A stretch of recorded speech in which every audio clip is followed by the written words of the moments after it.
Hello, Assalamu alaikum, and welcome to Doctor's Health Talk Show. Today, I am joined by three of my class fellow physicians. ये panel हमारा series जो breast cancer की series हमने शुरू की है उसमें थर्ड प्रोग्राम है.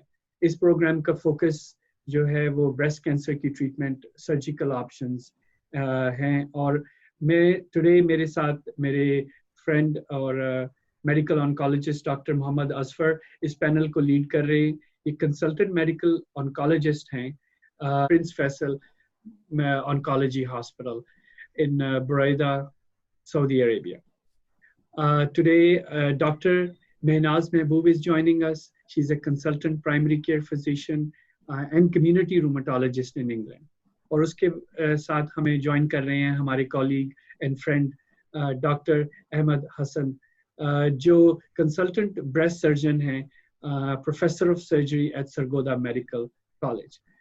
Welcome to all of you. क्या हाल है आप लोगों का? Thank you for joining.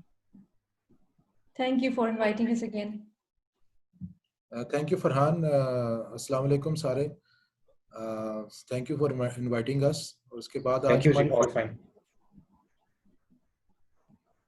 अच्छा, मेरा नाम डॉक्टर असफर है. मैं कंसल्टेंट मेडिकल ऑन्कोलॉजिस्ट हूँ, जिस तरह कि फरहान ने बताया, Prince Faisal cancer centre Saudi Arabia में. आज की हमारी टॉक जो है वो मैनेजमेंट ऑफ ब्रेस्ट कैंसर होगी, जो कि पहले हमने जो थर्ड सीरीज है हमारे प्रोग्राम का, पहले हमने डिस्कशन की थी कि ब्रेस्ट कैंसर को हमने किस तरह टारगेट करना है. उस टारगेट हम मुख्तलिफ जगह पे करते हैं. पहले तो हम करते हैं कि ब्रेस्ट कैंसर हो ही ना, इस फैक्टर्स को कंट्रोल करके, जो कि पहले तफसील से डिस्कस हुआ है. फिर अगर वो अर्ली हुआ है तो अर्ली डिटेक्शन, मैमोग्राफी और अल्ट्रासाउंड वगैरह से. और जब डायग्नोस हो जाए तो उस वक्त क्या करना है, वो उसके बारे में आज हमारी सारी गुफ्तगू होगी. ये हमारी ये टॉक है. पहले मेडिकल डिस्क्लेमर मैं बता दूं कि जब भी आपको कोई प्रॉब्लम हो, वो आप एक कंसल्टेंट फिजिशियन के पास जाएं, ऑन्कोलॉजिस्ट और सर्जन के पास. ये आपकी एक जनरल अवेयरनेस के लिए ये टॉक है. ये उसकी सब्स्टिट्यूशन नहीं है कि मेडिकल ट्रीटमेंट हम आपको प्रोवाइड कर रहे हैं. हम आपको गाइड कर रहे हैं, लेकिन मेडिकल ट्रीटमेंट आपको आपका हॉस्पिटल और लोकल आपके कंसल्टेंट वो प्रोवाइड करेंगे. अभी हम शुरू करते हैं टॉक को. ये हमारा वेल एस्टीम्ड पैनल है. उसके बाद जो है, हमें पता है कि ये डिजीज़ हमारी सोसाइटी में बहुत ज़्यादा है और हमने इसके बारे में तफसील से बात की है. आज की जो हमारी टॉक है वो हमने पहले 2 सेशंस तो हमने कर लिए, स्क्रीनिंग और रेडियोलॉजी. अब हम जब हमारे पास ब्रेस्ट कैंसर जब डायग्नोज हो जाता है, उसके वक्त क्या करना है वो हम डिस्कस करेंगे. जो सबसे इम्पोर्टेंट ब्रेस्ट कैंसर के बारे में मैंने पहले भी बात की थी, ये स्पेक्ट्रम ऑफ डिजीज़ है. ये एक कोई डिजीज़ नहीं है. इसमें ये एक किस्म की आप कह लें कि जिस तरह एक साउथ ईस्ट एशिया है, उसमें इंडिया, बांग्लादेश, पाकिस्तान, नेपाल, मुख्तलिफ मुल्क हैं, ईरान, जिस तरह मिडिल ईस्ट में ईरान है, सऊदी अरब है, कुवैत, इनकी मुख्तलिफ नेशनैलिटीज़ हैं, मुख्तलिफ जेनेटिक्स हैं. इसी तरह ब्रेस्ट कैंसर एक वेरिड डिजीज़ है. एक आप उसको स्पेसिफिकली एक ब्लैंकेट के थ्रू आप उसको ट्रीट नहीं कर सकते. इसकी वजह से हमें मल्टीपल टेस्ट करने पड़ते हैं. सबसे इम्पोर्टेंट टेस्ट हमारा हिस्टोपैथोलॉजी है. हिस्टोपैथोलॉजी जो है वो उसका खुलिया लेके उसके ब्रेस्ट से उसके बारे में हम जानते हैं कि ये किस किस्म का कैंसर है. अच्छा, इसके बाद जो है ना, वो थोड़ी सी ये हमें मेडिकल टर्मिनोलॉजी क्योंकि बातों में हम इस्तेमाल करेंगे, वो इस्तेमाल होगी. एक चीज़ है जिसको कहते हैं new adjuvant chemotherapy. New adjuvant कहते हैं सर्जरी से पहले जो कीमोथेरेपी दी जाती है उसको न्यू एडजुवेंट कहते हैं. एडजुवेंट का मतलब होता है कि अगर आपने सर्जरी से कैंसर को बाहर निकाल दिया है, आपके जिस्म में कोई कैंसर नहीं, आप जो ट्रीटमेंट देते हैं, चाहे हार्मोनल ट्रीटमेंट, चाहे बायोलॉजिकल ट्रीटमेंट देते हैं या कीमोथेरेपी देते हैं, तो उसको एडजुवेंट देते हैं ताकि वो वापस ना आए. पैलिएटिव का मतलब है कि कैंसर फैल चुका है, हमने उसकी ज़िंदगी को एक्सटेंड करना है, उसकी ज़िंदगी को कंफर्टेबल बनाना है. कीमोथेरेपी सारे जानते हैं, लेकिन फिर भी ये वो अद्वियात है जो कि कैंसर के इलाज में इस्तेमाल होती हैं, और ये एक ब्रॉड स्पेक्ट्रम होती हैं जो कि स्पेसिफिकली टारगेटेड थेरेपी नहीं होती, एक टारगेट पे असर नहीं करती, ये मुख्तलिफ जगहों पे असर करती हैं. हार्मोनल ट्रीटमेंट का मतलब है कि आप हार्मोन्स के थ्रू कैंसर का इलाज करते हैं. और बायोलॉजिकल थेरेपी ये नहीं आई है, ये बायोलॉजिक्स होते हैं, ये स्पेसिफिक कैंसर सेल्स पे जाके एक स्मार्ट बॉम्ब्स की तरह एक्ट करते हैं. तो इसके बारे में हम तफसील से बात करेंगे. जब हम हिस्टोपैथोलॉजी देखते हैं तो सबसे इम्पोर्टेंट जो हम मैसेज देना चाहते हैं जनरल फिजिशियंस को और सर्जन्स को और तमाम डॉक्टर्स को जो कि कैंसर से डील नहीं करते, कि हिस्टोपैथोलॉजी में सबसे इम्पोर्टेंट आजकल चीज़ जो है वो इम्यूनोसाइटोकेमिस्ट्री होती है। इम्यूनोसाइटोकेमिस्ट्री में हम उसका देखते हैं ईआर स्टेटस, जिसको ईस्ट्रोजन स्टेटस भी कहते हैं, ईआर स्टेटस जिसको प्रोजेस्टेरॉन स्टेटस भी कहते हैं, और HER2/neu एक बायोलॉजिकल मार्कर है जो कि कैंसर सेल्स पे एक्सप्रेस होता है, और ये खास दवाइयाँ अगर ये एक्सप्रेस हो तो एक खास मेडिसिन इसके ऊपर इफेक्टिव होती है उसको देखने के लिए। तो ये चार चीजें जो है ना, Ki-67 जो है वो एक मार्कर है प्रोलिफरेशन का। प्रोलिफरेशन से मुराद है कितनी जल्दी कैंसर बढ़ रहा है। तो ये चार चीजें बिल्कुल बहुत जरूरी हैं। कभी भी कोई भी डॉक्टर अगर उसकी बायोप्सी करता है तो वो हिस्टोपैथोलॉजी से ये इंश्योर करे कि ये कम से कम ये चार चीजें, बाकी चीजें भी जरूरी हैं लेकिन ये बेसिक है, ये जरूरी होनी चाहिए। और ये मुख्तलिफ क्लासिफिकेशन है और इसके मुख्तलिफ ट्रीटमेंट है, इसकी हम तफसील में नहीं जाएंगे, ये बाद में बात करेंगे। अच्छा, अब आते हैं कि हमारे पास ना हिस्टोपैथोलॉजी आ गई है। दूसरी इंपॉर्टेंट चीज स्टेजिंग हो गई है। इसकी हमने थोड़ी डॉक्टर किरण से बात हुई थी कि आपने पूरी बॉडी की स्टेजिंग करनी, ये असेस करना है कि कैंसर एक जगह पे है कि ये फैल चुका है। ये बहुत इंपॉर्टेंट है क्योंकि इसमें दोनों की जो इलाज है वो टोटली डिफरेंट है और साथ भी हो सकता है, और हमारे जो गोल्स एंड प्लान्स हैं वो टोटली चेंज हो जाते हैं।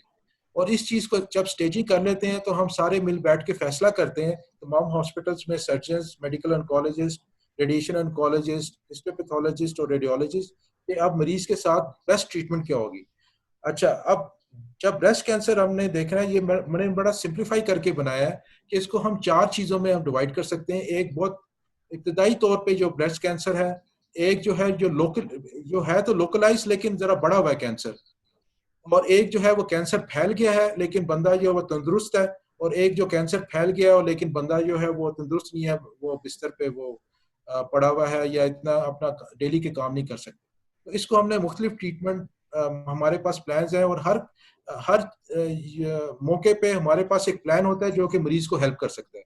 तो ये मतलब नहीं है कि आपको कैंसर हो गया है कि ये डेथ सेंटेंस है। फॉर्चुनेटली ये जो है आजकल की मॉडर्न साइंस में ये चीज चेंज हो गई है और ये क्रॉनिक डिजीज हो गया है। या तो ये क्यूरेबल है या ये क्रॉनिक डिजीज है। जिस तरह आपको ब्लड प्रेशर या हाइपरटेंशन है, इस तरह आजकल ब्रेस्ट कैंसर को लोग ले रहे हैं, और ये आपकी जिंदगी को हमारे पास बढ़ाने के लिए काफी जरिए हमारे पास अवेलेबल है।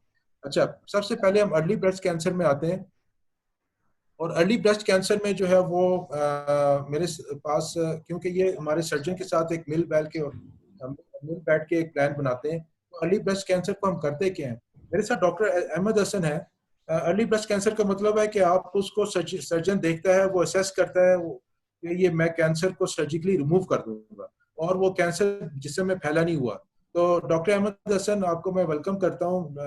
आप बताइएगा जरा सर्जिकल एस्पेक्ट से कि एक कैंसर जो है वो अगर सर्जिकली हम आपको रिमूव कर सकते हैं तो आप क्या इसके बारे में कहते हैं, क्या क्या हमारे पास हथियार या हमारे पास क्या क्या मोडेलिटीज हैं तो टारगेट करें। जी, थैंक यू असफर, बहुत शुक्रिया आपका।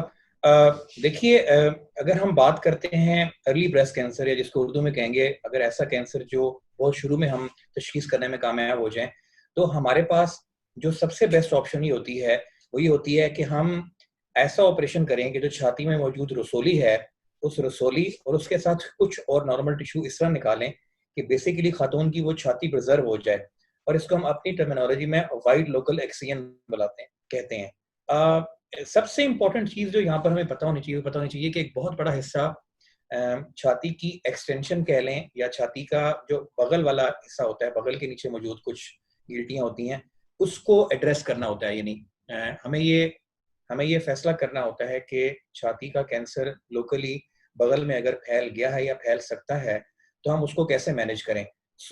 एक और हिस्सा हमारी सर्जरी का ही होता है कि अगर हम खुद मुआयना करके ये देखें कि बगल में कुछ गिल्टियां महसूस होती हैं, तो फिर हम उस ऑपरेशन में वाइड लोकल एक्सियन यानी छाती का कुछ हिस्सा रिमूव करने के बाद बगल में मौजूद गिल्टियों की खास मिकदार को निकालते हैं। और जो दूसरा हिस्सा सबसे इंपॉर्टेंट ये है, वो एक इंग्लिश टर्मिनोलॉजी है जिसको बोलते हैं सेंटिनल लिम्फ नोड बायोप्सी। वो ये होता है कि अगर हमें खुद सर्जन या डॉक्टर या हम एमडीटी की टीम को बगल में गिल्टियां महसूस ना हो, तो हम एक लेटेस्ट तरीके के साथ ऐसा जान सकते हैं कि क्या बगल में मौजूद गिल्टियों में वो कैंसर मौजूद है या नहीं है। और अगर हम वो टेस्ट करें और उसमें इब्तदाई 1-2 पिक होने वाली गिल्टियों में वो कैंसर मौजूद पाता देख लें तो फिर हम बगल की तमाम गिल्टियां रिमूव करते हैं, वरना हम बगल की साइड की सर्जरी नहीं करते। अच्छा, ये बड़ा इम्पोर्टेंट है आजकल के पाकिस्तान में जानने के लिए कि काफ़ी जगह, काफ़ी हॉस्पिटल्स के अंदर ये टेस्ट अवेलेबल है, सेंटिनल लिम्फ नोड बायोप्सी इसको कहते हैं। ये बहुत ही इम्पोर्टेंट है खातून को जानने के लिए कि क्योंकि अगर हम उसकी ये टेस्ट ना करें और सारी गिल्टियां निकाल दें तो उसका जो बाजू है उसके अंदर एक चीज़ होती है जिसको हम लिम्फ कहते हैं, वो वापस जिस्म के अंदर नहीं जा सकता और उसका बाजू बाद में उसका वहाँ पे वो हो जाता है, फूल जाता है या भारी हो जाता है और उसके लिए जिंदगी भर के लिए प्रॉब्लम हो जाती है। तो इस वजह से हम इस टॉक में सेंटिनल लिम्फ नोड बायोप्सी पे खुसूसी तौर पे एम्फोसाइज करेंगे कि ये लाजमी आप करवाएं, और ये उन हॉस्पिटल, अगर कहीं फैसिलिटी अवेलेबल नहीं है तो कोशिश करें उन हॉस्पिटल्स में जाएं कि सर्जन ये जहाँ पे ये सेंटिनल लिम्फ नोड बायोप्सी कर सके। अच्छा डॉक्टर अहमद, अगर ये इतना बड़ा कैंसर है ये कि छाती में जो है वो रसोली जो है वो नहीं निकाली जा सकती है, एक पार्शियल और पूरी छाती को रिमूव करेंगे, उसके बारे में थोड़ा सा आप बताएंगे आप?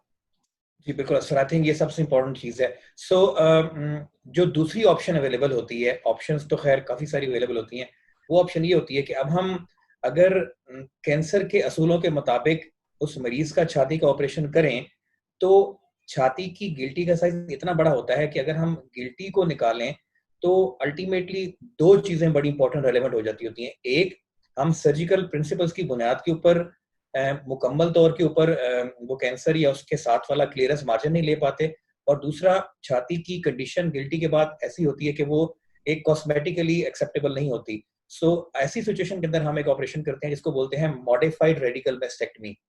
मॉडिफाइड रेडिकल मेस्टेक्टमी मकसद ये है, जो अमूमन पाकिस्तान में जो भी लोग हमारे ऑडियंस सुन रहे होंगे ज्यादा ये सुनते होंगे ऑपरेशन, जिसमें औरत की छाती मुकम्मल तौर पर कंप्लीट की जाती है, और जहां तक मैं बगल की गिल्टियों के कह रहा हूँ उसके अंदर हम इस ऑपरेशन का हिस्सा ही बना के बगल में मौजूद गिल्टियां एक खास उसकी आगे क्लासिफिकेशन होती है। मेरा नहीं ख्याल कि वो इस टॉक से के कॉन्टेक्स्ट में ज्यादा डिस्कस होनी चाहिए। लेवल 1, 2, 3 एक्सिलरी क्लियरेंस, तो हम खास तरतीब से उसकी एक्सिलरी क्लियरेंस करते हैं जी।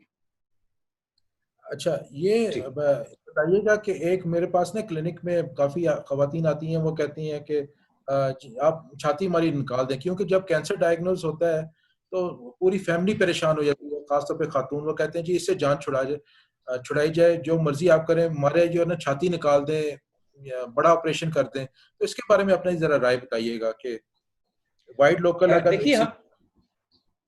देखिए ये मेरिट्स डीमेरिट्स हम ऑब्वियसली, एक तो एमडीटी के अंदर हम एक ऑप्शन डिसाइड करते होते हैं, लेकिन ये merits demerits patient to patient vary करते होते हैं।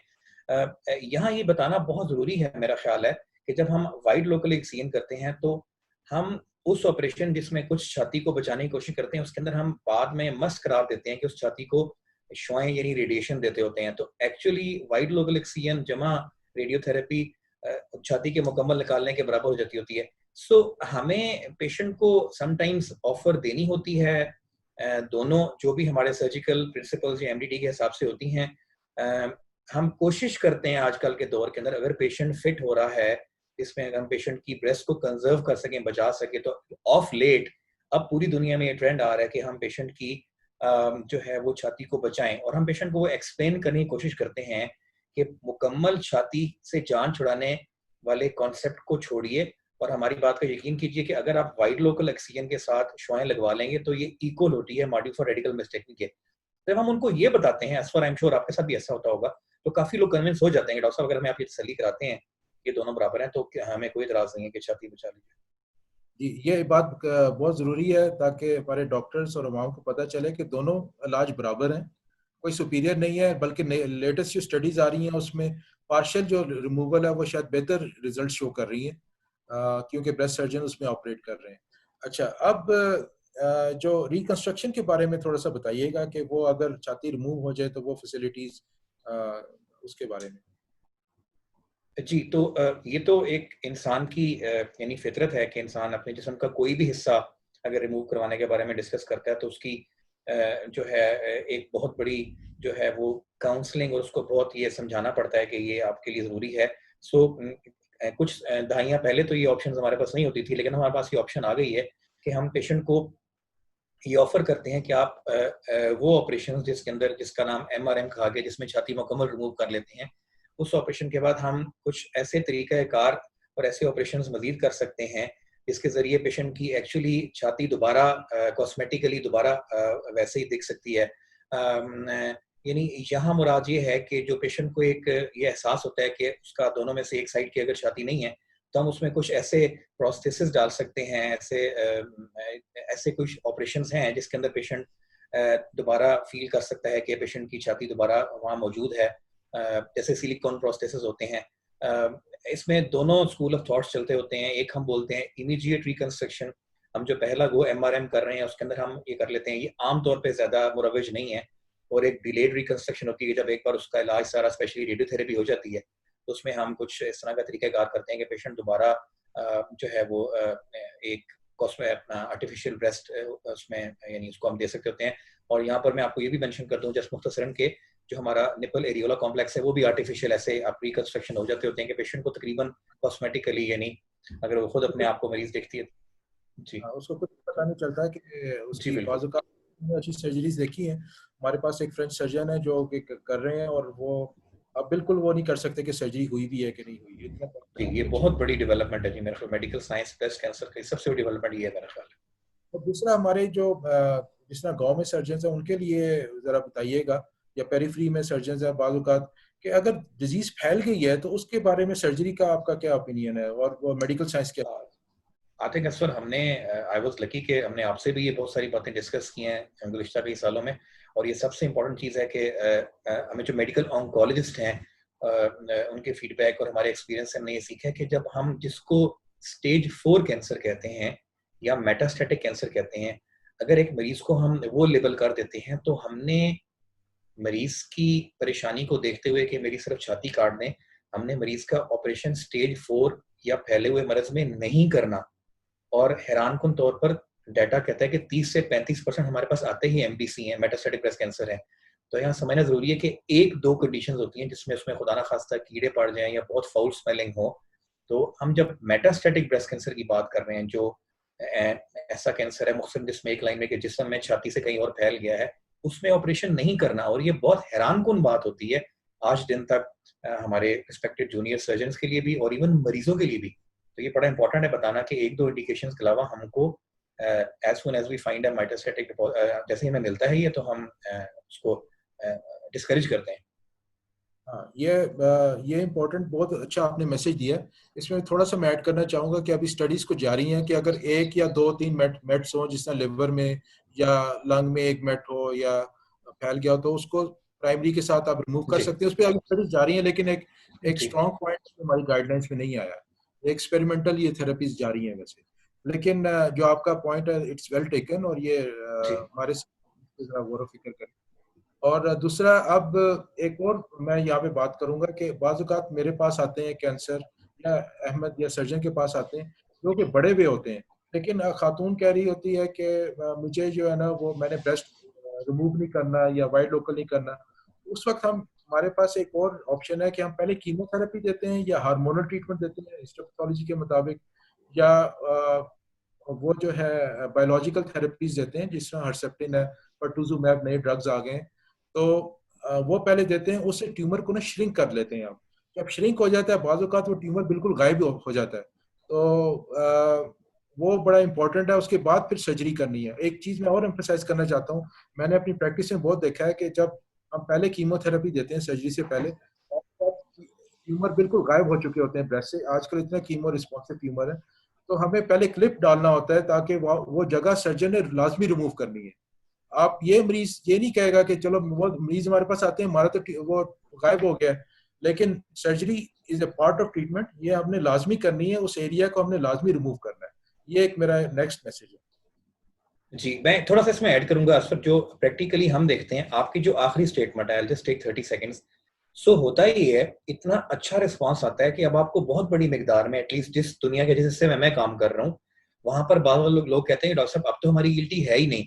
तो मेरा ख्याल है जैसे हम वाइट लोकल एक्सीजन में मरीज को समझाते हैं कि आपने अब शुआएं लाजमी लगवानी है और आपको पता है ये कंप्लायंस का इशू काफी होता है, इसी तरह हमको ये बताना होता है। मैं प्रैक्टिकल एक्सपीरियंस से बता रहा हूँ 2 डेकेड्स के कि मरीज कहते हैं डॉक्टर साहब अब तो गिल्टी है ही नहीं।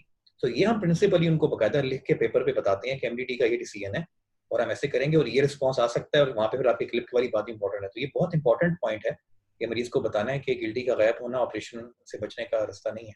जी प्लीज। ठीक है, अब ये हमने तो सर्जिकल पॉइंट, आप कुछ ऐड करना चाहेंगे ताकि आई थिंक मैं सिर्फ 1 मिनट में यही बताऊंगा आपको कि हमारे पास जो सर्जिकल ऑप्शंस होती हैं वो तीनों किस्म के ब्रेस्ट कैंसर में होती हैं। हम जानते हैं कि ब्रेस्ट कैंसर की 3 सूरत-ए-हाल बन सकती हैं, इब्तदाई, अर्ली, लोकली एडवांस्ड और मेटास्टेटिक। मैं वही अर्ज करूंगा, इब्तदाई में हम प्रेफर करते हैं वाइट लोकल एक्सीजन, छाती का हिस्सा बचा लेना with specific axillary sentinel lymph node का रोल जो होता है। लोकली एडवांस में हम आपसे रिक्वेस्ट करते हैं कि आप कीमोथेरेपी करें, और अभी जो बात हुई है जब वो श्रिंक करती है तो फिर हम उसके हिसाब से फैसला करते हैं क्या करना है। और तीसरे नंबर पे मेटास्टैटिक के अंदर हम फैसला करते हैं कि अगर कोई प्रॉब्लम है, लाइक कोई कीड़े पड़ गए हैं या अल्लाह माफ करे या कुछ ऐसा, तो तब वरना हम जो तीसरा एडवांस केस है उसमें सर्जरी अवॉइड करते हैं। ठीक है, शुक्रिया डॉक्टर अहमद। मैं अब थोड़ा सा आगे उस पर जाऊंगा कि अगर जब डॉक्टर अहमद हसन या किसी सर्जन ने मेस्टेक्टमी कर दी या वाइड लोकल एक्सीजन कर दिया, उसके बाद जब मेरे पास पेशेंट आता है मेडिकल ऑन्कोलॉजिस्ट के पास, तो हम लोग उसको कुछ ट्रीटमेंट देते हैं। हम उसकी चीज़ें असेस करते हैं कि कितने लिम्फ नोड्स इन्वॉल्व थे, उसकी हिस्टोपैथोलॉजी क्या थी, और उसके बाद उसको ट्रीटमेंट देते हैं। उसको एडजुवेंट ट्रीटमेंट कहते हैं। एडजुवेंट ट्रीटमेंट का मतलब है ऐसी ट्रीटमेंट दें कि कैंसर दोबारा ना आए वापस। ये हम 100% तो नहीं कह सकते क्योंकि इस दुनिया में कोई चीज भी 100% नहीं है, लेकिन काफी कुछ ये ट्यूमर जब हम एडजुवेंट ट्रीटमेंट देते हैं तो काफी परसेंटेज ये वापस नहीं आती। उसमें कीमोथेरेपी है जिसमें बेसिकली 6 से 8 साइकिल देते हैं। वो ट्यूमर स्टेज पे डिपेंड करता है कि कितनी हमने साइकिल कीमोथेरेपी देनी है। अगर हार्मोनल ट्रीटमेंट पॉजिटिव है, मतलब ईआर पॉजिटिव है, ईस्ट्रोजन रिसेप्टर्स उस पे हैं, तो हम उसको 5 से 10 साल हार्मोनल ट्रीटमेंट देते हैं खातून को, ताकि वो जो है वो वापस ना आए। एक और नई दवाई आई है जिसको हम हर्सेप्टिन कहते हैं। हर्सेप्टिन जो है वो हर्ट इम्यून रिसेप्टर्स होते हैं जो कि ब्रेस्ट कैंसर के सेल्स पे वो आते हैं, एक्सप्रेस होते हैं। अगर वो वहाँ पे हैं तो हम एडवाइस करते हैं कि वो अगर वहाँ ट्यूमर निकल गया है, एक अगर वो रिसेप्टर्स हैं तो 1 साल के लिए हर्सेप्टिन लें, या अगर आपका कैंसर सेंटर वो एडवाइस करता है परटुजुमैब का भी डाटा आ गया है, और एक नई दवाई है जिसको TDM1 कहते हैं, वो भी हम एडजुवेंट सेटिंग में बाज़ या वो देते हैं। तो ये हमारी एडजुवेंट ट्रीटमेंट का हो गया। ये वो कैंसर है जिसका आपके पास मुकम्मल इलाज, शाफी इलाज मौजूद है, ये जड़ से खत्म हो जाएगा। अच्छा, अब हम नेक्स्ट स्टेज पे जाते हैं। वो कहते हैं अगर खुदा ना खास्ता आपका कैंसर फैल गया है, अगर आपका खुदा ना खास्ता कैंसर फैल गया है, उसमें घबराने की कोई बात नहीं है। आप जो है अल्हम्दुलिल्लाह आजकल की साइंस ने इतनी तरक्की कर ली है कि हमारे पास multiple modes of treatment available हो गई हैं।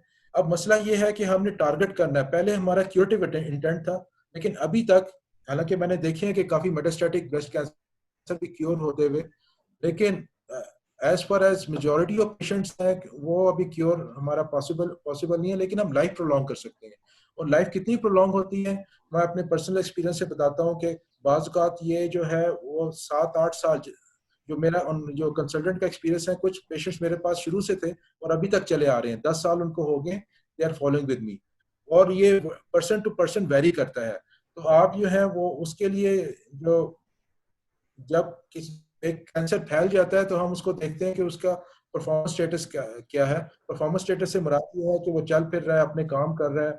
और अगर उसके अंदर सिर्फ हड्डियों में कैंसर गया हुआ है तो हम सिंपल हार्मोनल ट्रीटमेंट दे सकते हैं और सिंपल कोई कीमोथेरेपी जिस तरह कैप्सेटाबीन, ज़िलोडा वगैरह दे सकते हैं। लेकिन अगर वो उसके जिगर में चला गया और आपको शक है कि ये जल्दी फैलेगा, तो फिर हम कीमोथेरेपी देते हैं और बायोलॉजिकल थेरेपी देते हैं ताकि उसको जल्दी से श्रिंक किया जाए और दोबारा एक कम टॉक्सिक चीज जिस तरह के हार्मोनल ट्रीटमेंट उसके बाद दोबारा उसके पास दोबारा आ जाए या बायोलॉजिकल थेरेपीज दोबारा दी जाए। तो इस तरह हम सिस्टमेटिकली, अब काफ़ी हमारे पास मैं ज़रा थोड़ा सा स्क्रीन शेयर करता हूँ। तो हमारे पास काफ़ी जो ड्रग्स हैं ये बेसिकली ये उनके लिए है, डॉक्टर्स के लिए, कि ये कीमोथेरेपी में हमारे पास बेसिकली एंथ्रासाइक्लिन होती हैं, टैक्सेन्स होती हैं और प्लेटनम्स होते हैं, कैप्सिटोबिन। ये प्राइमरी फॉर्म ऑफ कीमोथेरेपी है जो ब्रेस्ट कैंसर में इस्तेमाल होती है। एंथ्रासाइक्लिन जो है वो हार्ट के पेशेंट्स को नहीं दी जाती, और टैक्सेन से थोड़ी सी पेरिफेरल न्यूरोपैथी होती है और प्लेटिनम से भी न्यूरोपैथी होती है, और ये थोड़े से किडनी को डैमेज कर सकती हैं, लेकिन इनके जो बेनिफिट्स हैं वो इनके नुकसानात से ज़्यादा हैं। और इनसे जो बाल गिरते हैं कीमोथेरेपी से, वो दोबारा आते हैं और पहले से अच्छे आते हैं। इसलिए थोड़ा सा आजकल विक्स भी अवेलेबल है, लेकिन जब एक खातून के बाल गिरते हैं तो पहले से ज़्यादा अच्छे आते हैं। दूसरी हार्मोनल ट्रीटमेंट है जिनमें टमॉक्सिफिन और एरोमेटेज इनहिबिटर्स हैं जो कि 5 से 10 साल तक आप दे सकते हैं। और बायोलॉजिक्स में हर्सेप्टिन, परटुजिमैब, DDM1 और एवोलाइमस जैसी चीज़ें हैं। तो अब ये हम सीक्वेंशियली देते हैं, एक चीज़ फेल होगी दूसरी चीज़ दे दी, दूसरी चीज़ फेल होगी तीसरी चीज़ दे दी, 7-8 लाइन तक हम पेशेंट्स को देते रहते हैं। और बाज़ औक़ात एक थेरेपी है वो 2 साल तक वो इफेक्टिव रहती है। इसका फ़ायदा ये होता है कि जिस तरह मेरे पास एक मरीज़ था, खातून आई थी, वो बिल्कुल बेड रिडन थी और उसके बाद हमने देखा वो ER/PR स्ट्रांगली पॉजिटिव थी। हमने उसको हार्मोनल ट्रीटमेंट शुरू की, उसको 2 महीने के अंदर उसका कैंसर रिग्रेस हो गया, वो चलना फिरना शुरू हो गई। और उसने फिर मेरे पास आई, वो कहती कि अब मेरी कितनी ज़िंदगी है। मैंने कहा ये तो अल्लाह ताला को पता है, लेकिन ये है कि कोशिश करेंगे कि आपको ना सीक्वेंशियल ट्रीटमेंट दें। और उसके बाद उसको ट्रीटमेंट हमने हार्मोनल ट्रीटमेंट दी। उसने जो है अपनी ज़िंदगी को प्लान किया। उसने अपने जो है वो बेटी की शादी की, बेटे की शादी की, उसके बाद अपने ग्रैंड चिल्ड्रन के साथ ज़िंदगी गुजारी।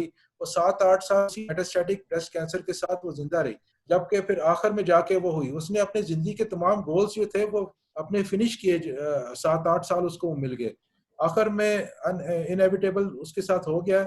इसी तरह एक दूसरी खातून है, वो मेरे पास आती हैं, वो 10 साल से मेरे पास आ रही हैं और ले रही हैं। कुछ लोगों में ये एग्रेसिव डिजीज़ होती है, वो आजकल के दौर में ज़रा माइनॉरिटी है, लेकिन फिर भी हम जो वक्त गुजर रहा है, नई दवाइयाँ आ रही हैं, वो हम ऐसे ऐसे तो इंट्रोड्यूस करते रहते हैं मेटास्टैटिक CA ब्रेस्ट में। तो मेरे कहने का सिर्फ ये मकसद है कि आप अगर किसी को खुदा ना खास्ते बीमारी अगर फैल गई है तो आप हिम्मत ना हारें। अब चीज़ें बहुत जल्दी से ना नई चीज़ें आ रही हैं जो कि आपकी मदद करेंगी और आपकी ज़िंदगी इंशाल्लाह जितनी हो सके वो प्रोलॉन्ग हो सकती है। अच्छा, ये हो गया